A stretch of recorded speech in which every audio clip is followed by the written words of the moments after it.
Alors, je ne sais pas ce qui s'est passé, mais hier matin, si vous étiez avec nous, vous avez entendu Marie Naï nous parler du service public qui recrutait des hackers, des pirates, pour tester ces systèmes de fiabilité. Eh bien, figurez-vous qu'il y a eu une attaque massive dans la foulée. Vous êtes très influente, qui a touché plusieurs ministères et services de l'État. Et ça vous a donné envie, Marie, de recevoir ce matin Florent Curté. Il a été pirate du côté obscur, à en faire trembler la CIA, mais il met désormais ses connaissances et son expérience irremplaçable au service du droit. Bonjour et bienvenue à vous. Bonjour Florent Curté, merci beaucoup d'être avec nous. Vous avez été hacker pendant plusieurs années, vous avez été traqué par la CIA, Thomas le disait, qui vous a même considéré un temps comme étant le cerveau d'un réseau en cybercriminalité. On va revenir sur votre histoire dans un instant. Avant cela, plusieurs services de l'État ont donc été visés par des attaques informatiques d'une intensité inédite. Qu'est-ce que ça veut dire, une intensité inédite ? Alors, c'est ça qui est intéressant, c'est que une intensité inédite ne veut pas dire qu'on a été piraté, qu'on a été hacké. Les services français ont subi des attaques. Il y a eu beaucoup de bruit. Ça a donc déstabilisé l'accès au ministère pendant un certain temps, mais ça n'a pas fait que l'État s'est fait pirater. Parce que quand ils disent de cette envergure, etc., on imagine une grosse attaque. Alors, bien sûr que c'est un consortium d'hackers qui, derrière, a mis, on pourrait dire, la grosse Bertha, pour faire taire et pour ne pouvoir accéder à ces ministères. Mais ça ne veut pas dire que les données ont été piratées et volées. D'accord. Donc on en parle beaucoup, mais ça ne veut pas dire que c'est forcément très très grave. Je pense que c'est un bel entraînement avant les JO. Alors justement, à quoi ça sert concrètement de pirater ? Alors on parle du ministère du Travail touche et celui de la Culture, de la Santé et de l'Économie. On parle également de la Direction générale de l'aviation civile. C'est quoi le but d'une cyberattaque concrètement ? Ça sert à quoi ? Dans ce cas-ci ? Oui. C'est, je pense, pour voir la résilience de notre structure informatique régalienne française, et de voir de quoi on est capable. Et effectivement, ils s'y sont essayés. Et je pense que, mine de rien, il faut voir le positif partout. Et quelque part, j'ai eu quelques renseignements, on a plus ou moins résisté. Et maintenant, on a appris de nos erreurs et on sera encore meilleur. Donc, on a bien résisté selon vous, là ? Bien sûr. C'est ça ? Ah bah oui, parce qu'il y avait beaucoup de bruit derrière. Ce qu'on appelle un déni de service. Un déni de service, c'est pour empêcher d'accéder à ces informations, donc accéder au ministère.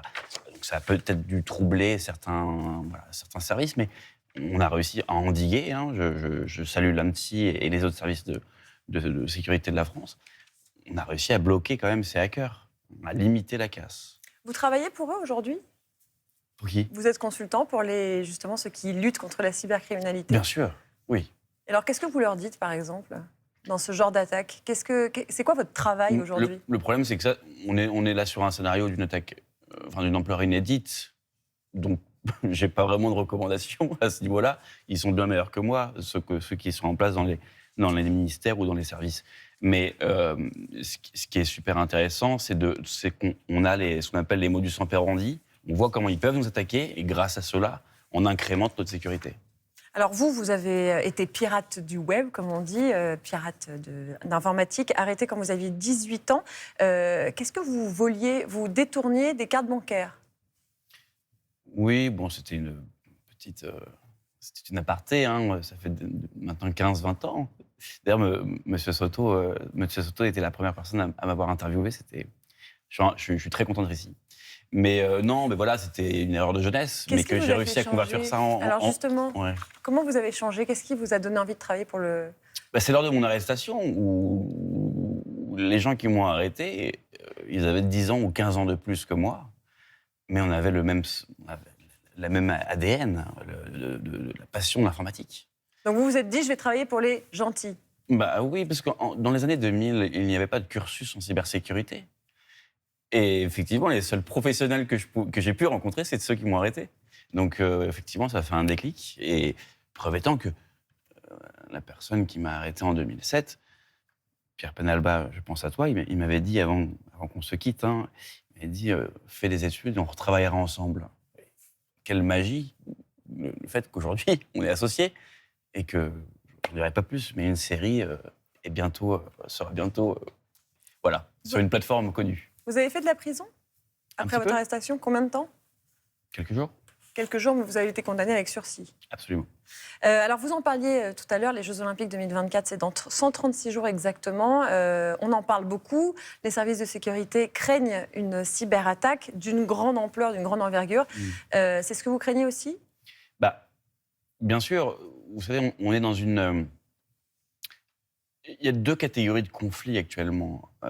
Il y a le M16 contre le Hamas et 3. Il y a la diplomatie, donc c'est des embargos, des sanctions internationales, et il y a des attaques en sous-main qui sont de la cybernétique. On est là actuellement dans un schéma de guerre froide. Oui, mais mine alors, de rien. ça, c'est du chinois pour moi. Je ne comprends rien à ce que Bon. vous dites. Donc, concrètement, qu'est-ce qu'on risque?